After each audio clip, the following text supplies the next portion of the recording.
Don't be the hater. Don't be Randall Weems. At 15 years old, they decided to sit on the sidelines and critique other people. Oftentimes we feel things, we feel certain emotions, jealousy, envy. This is not about me versus this person. 75% of men report comparing themselves to another man daily. We're only as good as the people we surround ourselves with. So document that trigger. You can see it as motivation, fuel, or you could see it as, I'm not enough, I will never get that.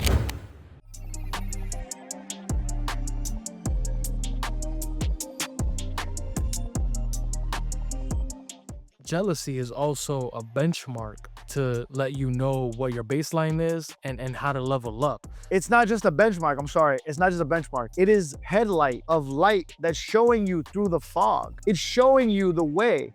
That hate comes from your fucking subconscious whispering in the back of your mind. Hey, Rich, we could have been that, but we're not that. Why are we not that? That is what jealousy is. It's your subconscious reminding you, you could be better.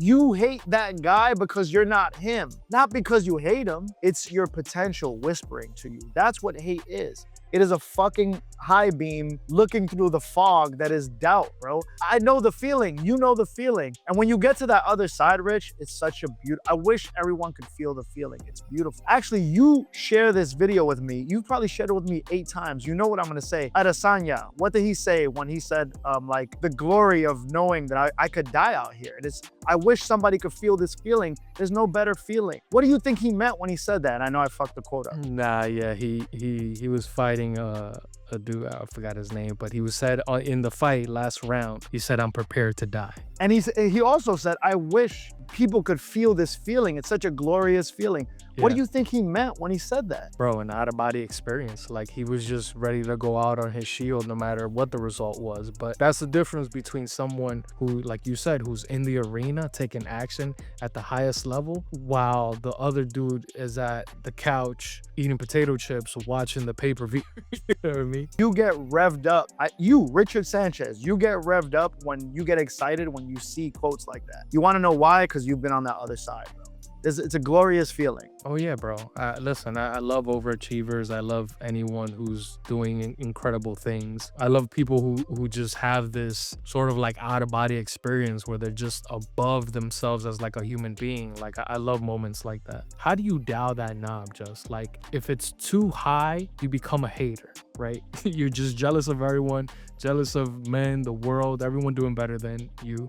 If it's too low, then you're passive. You're the guy on the couch eating chips, watching greatness, but you never take action.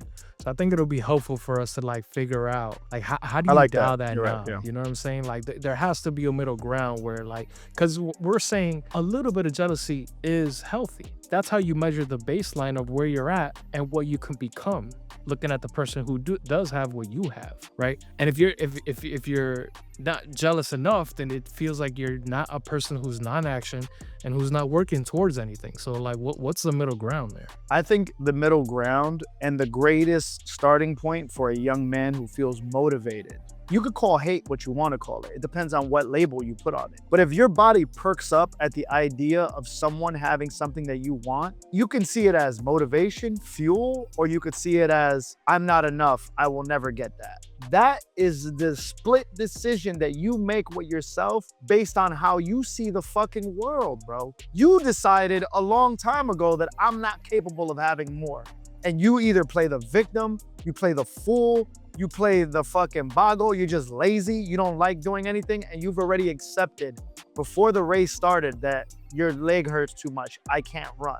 You made that decision a long time ago, my boy. That's number one. Number two is you have to decide, this is not about me versus this person. This is about my internal scorecard. I'm just going to improve on myself, but I am going to be looking at this person every now and then just to monitor and track my progress for someone that's ahead of me. It's not by chance that a racetrack is designed in a way that you can run with other people, but they put you right next to other people. So you make the decision to run your whole race looking at your own feet, looking ahead. But you know why the racetrack has other tracks? It's because it allows you for every now and then to look over your shoulder slightly. Don't stare at them because you're gonna fucking fall off or run off the track. You gotta glance over every now and then for a split second just to see what kind of progress you're making. By the way, the racetracks have existed since the beginning of Olympia. This is something that has been baked into competitive nature for hundreds and hundreds, if not thousands of years.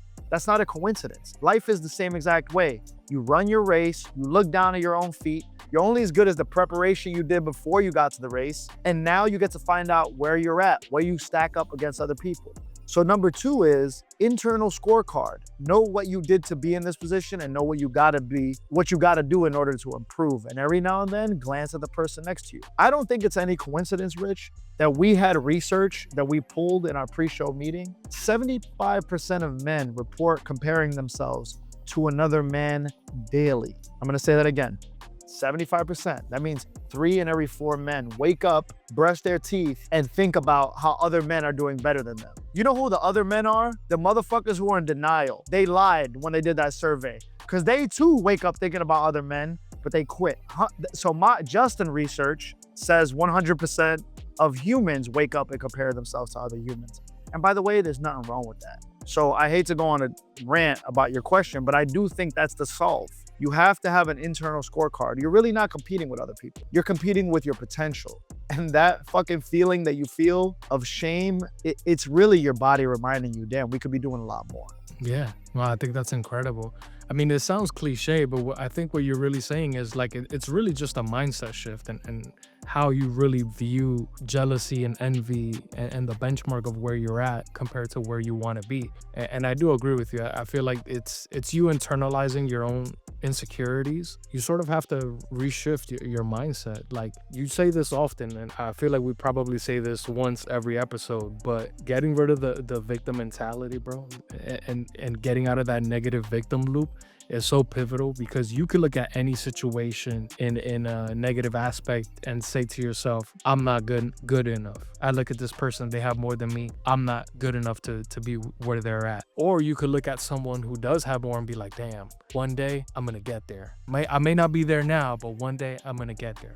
So it's 2 different mentalities. Rich, another piece of actionable advice that you mentioned before, but I want to add something to it, was be careful who you compare yourself to, which I think that's a great point. But I would add to that, and I'm interested in to know what you think. Be careful who you compare yourself to, but also be mindful of who you surround yourself with. Because if you're around a bunch of passive-aggressive, underachieving haters, you take that same mentality in life. If you're the worst player on your football team, you're gonna allow those guys to motivate you to get better. And I find that people that have a self-improvement mentality, have this self-development mentality, they know how to pull men that are lagging behind up to where they're at. Don't only be mindful of who you compare yourself to, be mindful of who you surround yourself with. I think that's huge. Bro, that's so true. When I first started going to the gym, I had no idea what I was doing. I had no idea how to work any machines. And I found the 2 dudes in my job who were the most swole, who I know that were most disciplined and committed, and we're in the gym every day. And I literally asked them, like, do you guys think I could work out with you guys? And it was super intimidating for me, because I'm telling you, just these dudes were jacked. Like, you could tell they've been working out for years. And bro, it was 2 jacked dudes and my skinny self in a trio in the gym. But you know what, bro? Those dudes taught me everything, and they really made me better. And I know it might have looked a little funny, you know, the skinny guy with 2 strong No, not dudes, at all. Not at all. It helped out a lot. Not at all. My mom had a Yorkie. His name was Coco. And my mom and my step-pops had 2 pit bulls, Chase and Venus, red-nosed pit bulls. The Yorkie believed it was a pit bull. It literally would try to do everything the pit bulls would do. There was a high couch my mom had that the pit bulls would run and jump and land on the couch. This Yorkie, no lie, Rich, would try to jump on the couch for 2 hours every day. He would just like run and look at them, get on the couch, and then hit head first for 2 hours. This motherfucker must have had a concussion. But the dog thought it was a bigger dog, and it eventually learned how to climb on the side of the couch and get on the couch. We're animals at the end of the day. We're only as good as the people we surround ourselves with. So you made me think of that simple analogy, Rich, because you were the smaller dog around bigger dogs, but you could see the gap between you and them, and they were kind enough to be like, man, you could definitely be here one day. You know who would tell you different? A fucking weasel who's never been to the gym and decided they don't want to get strong would tell you, bro, you're wasting your time with those guys.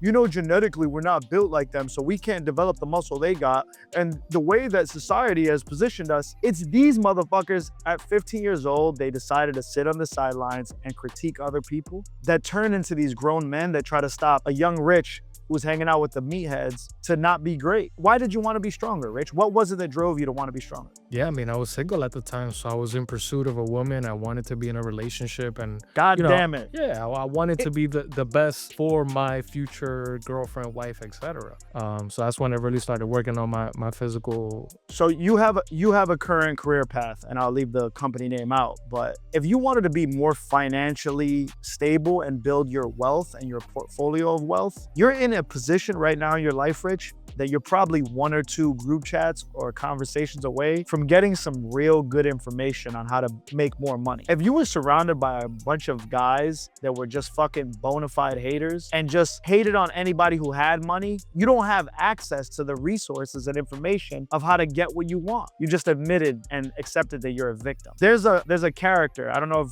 if this is going to relate to our younger community, but do you remember the cartoon Recess? Yeah.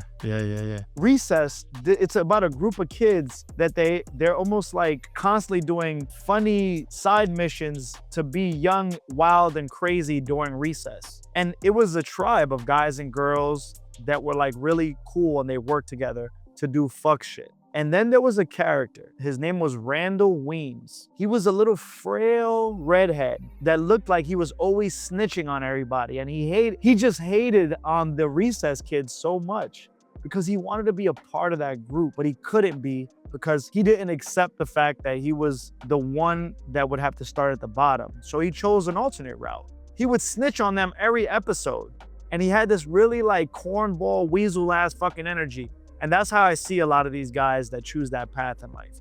Don't be Randall Weems. Don't be the hater. Be someone that can contribute to the mission, man. That really resonated with me, bro. Yeah, we're gonna put that dude's picture in the edit. I need that in the thumbnail. Don't be Randall. Don't be Randall, bro.